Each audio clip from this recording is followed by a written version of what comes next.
দ্রুত বীর্যপাত বা ইরেকটাইল ডিসফাংশন অথবা অনেকের প্রিম্যাচিওর ইজাকুলেশন হয়ে থাকে, যেটা নিয়ে কিন্তু এই সময়ে মানুষ অনেক বেশি সচেতন। কিন্তু আপনার যদি লাইফস্টাইল হেলদি না হয়, আপনি যতই মেডিসিন গ্রহণ করেন না কেন, আপনি কিন্তু কোনোভাবেই এই প্রবলেম থেকে মুক্তি পেতে পারবেন না। এবং পাশাপাশি আপনার খাবার কিন্তু হেলদি হতেই হবে। অনেকেই জানতে চায় যে কোন ধরনের খাবারগুলো খেলে এই প্রবলেম থেকে খুব সহজে মুক্তি পেতে পারেন। আজকে সেই বিষয়টা নিয়েই আলোচনা করব। আপনাদের সঙ্গে রয়েছি আমি পুষ্টিবিদ উম্মে সালমা তামান্না।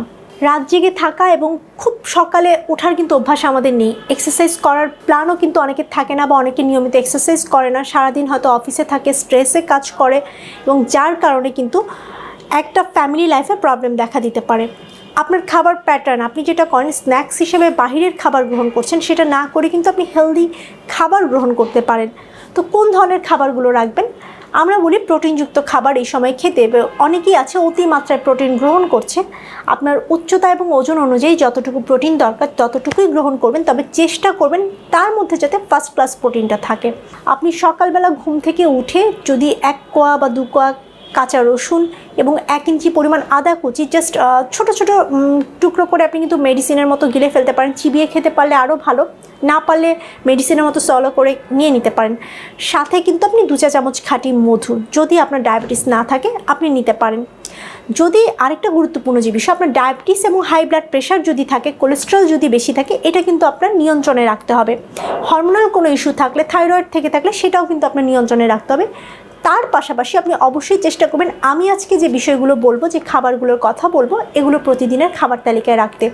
সকালে আপনি ফাস্ট ফুড বা পরোটা এগুলো না খেয়ে আপনি ওটস রাখার চেষ্টা করবেন। ওটসে প্রচুর পরিমাণে অ্যান্টিঅক্সিডেন্ট থাকে, ভাইটামিনস, মিনারেলস থাকে, যেটা কিন্তু আপনার ব্লাড সার্কুলেশন বাড়াতে সাহায্য করবে। আপনার সেক্সুয়াল যে ডিজায়ার সেটা বাড়াতেও সাহায্য করবে। আপনি সকালে 1 গ্লাস দুধ, বাদাম, ওটস দিয়ে কিন্তু খেয়ে নিতে পারেন। সাথে অবশ্যই একটা ডিম সিদ্ধ থাকবে।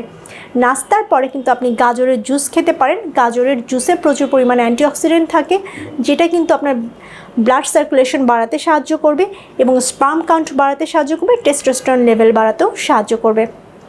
মিড মর্নিং স্ন্যাক্সে অনেক প্রচুর পরিমাণে কফি বা চা খায়, সেটা না খেয়ে আপনি এই সময়টাতে কিন্তু কলা খেতে পারেন।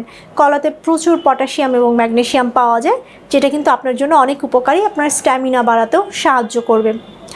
দুপুরের খাবারে আপনার স্বাভাবিকভাবে অনেকেই আছে যে ডাল খাচ্ছে, ভাজা পোড়া খাচ্ছে, ভাজা মাছ মাংস খাচ্ছে, সেটা না খেয়ে আপনি স্বাভাবিক লাল চালের ভাত নেওয়ার চেষ্টা করতে পারেন। শাক সবজি প্রচুর পরিমাণে খাবেন, সালাদ রাখবেন, লেবু রাখতে পারেন।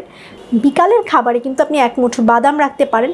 অনেকে ভাবেন যে বাদামের মধ্যে কাঠবাদাম বা কাজু বাদাম হয়তো খুব উপকারী, কিন্তু আমি বলবো যাদের এই প্রিম্যাচিওর ইজাকুলেশন অথবা ইরেকটাইল ডিসফাংশনের প্রবলেম আছে, তারা কিন্তু অবশ্যই ওয়ালনাট মানে আখরোট বাদাম যেটা রয়েছে সেটা খাবেন। এটাতে প্রচুর পরিমাণে ওমেগা 3 থাকে, যেটা আপনার স্পার্ম কাউন্ট এবং টেস্টোস্টেরন লেভেল বাড়াতে সাহায্য করবে এবং এই প্রিম্যাচিওর ইজাকুলেশনও দূর করতে সাহায্য করবে। আপনি প্রতিদিন 4 থেকে 5টা করে আখরোট অবশ্যই খাবেন। বিকালের দিকে আপনি চাইলে কিন্তু 1 গ্লাস দুধ রাখতে পারেন, বাসায় এসেও কিন্তু 1 গ্লাস দুধ খেতে পারেন অথবা দই খেতে পারেন। রাতে ঘুমাতে যাওয়ার আগে আপনি 1 গ্লাস দুধ, 1 চামচ পিনাট বাটার এগুলো কিন্তু ইজিলি খেতে পারেন, যেটা কিন্তু খুব সহজে আপনার স্ট্যামিনা বাড়াতে সাহায্য করবে। আরেকটা যে গুরুত্বপূর্ণ খাবার, আপনি ডার্ক চকলেট খেতে পারেন। ডার্ক চকলেট কিন্তু আপনার স্ট্রেস দূর করবে, মাইন্ড বা মন শান্ত রাখতে সাহায্য করবে, যে কারণে আপনি কোনো কাজে সহজে ফোকাস করতে পারবেন। আপনার খাবার প্যাটার্নটা যদি চেঞ্জ হয় এবং ঘুমাতে যাওয়ার আগে যে খাবারগুলো বললাম, সারাদিনে খাবারের প্যাটার্ন যেগুলো বললাম, এগুলো যদি আপনি মেনে চলেন, নিয়মিত যদি এক্সারসাইজ করেন, চেষ্টা করবেন 30 থেকে 40 মিনিট হাঁটাহাঁটি, জগিং বা রানিং করার জন্য। এই নিয়মগুলো যদি মেনে চলেন, তাহলে কিন্তু খুব সহজে আপনি এই প্রবলেম থেকে মুক্তি পেতে পারবেন। সবাই সুস্থ থাকবেন, ভালো থাকবেন। আল্লাহ হাফেজ।